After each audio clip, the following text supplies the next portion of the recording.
ഗുരുവായൂർ അമ്പലത്തിലെ നിർമ്മാല്യ ദർശനത്തിനാണ് പ്രാധാന്യം കൂടുതൽ. നിർമ്മാല്യം ക്ഷേത്രത്തിലെ ആദ്യത്തെ ചടങ്ങാണ്. നിർമ്മാല്യ സമയം ഏറ്റവും വിശുദ്ധമാണ്.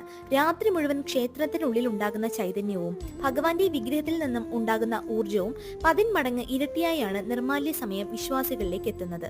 നിത്യം പുലർച്ചെ 2:30 മണിയോടെ മേൽശാന്തി രുദ്രതീർത്ഥത്തിൽ കുളിച്ച് 3 മണിയോടെ നട തുറക്കുന്നു. നാരായണീയം, ജ്ഞാനപ്പാന, ഹരിനാമ കീർത്തനവും ഒപ്പം ശംഖനാദവും തകിലും നാദസ്വരവും മുഴങ്ങി നിൽക്കുന്ന അന്തരീക്ഷത്തിലാണ് ഭഗവാനെ പള്ളി ഉണർത്തുന്നത്. പുലർച്ചെ 3 മണി മുതൽ 3:20 വരെയാണ് ഗുരുവായൂരിലെ നിർമ്മാല്യ ദർശന സമയം. നിർമ്മാല്യം തൊഴാനായി 2 മണി മുതൽ ഭക്തർ ക്ഷേത്രത്തിലെത്തുന്നു. ഭഗവാന്റെ വിശ്വരൂപ ദർശനമാണ് നിർമ്മാല്യത്തിന്. നിർമ്മാല്യം കണ്ടു തൊഴുന്നതിലൂടെ സർവ്വപാപങ്ങളും നശിച്ച് ആഗ്രഹങ്ങൾ സാധിക്കുമെന്നും ഉന്നതിയും ഐശ്വര്യവും കൈവരുമെന്നുമാണ് വിശ്വാസം.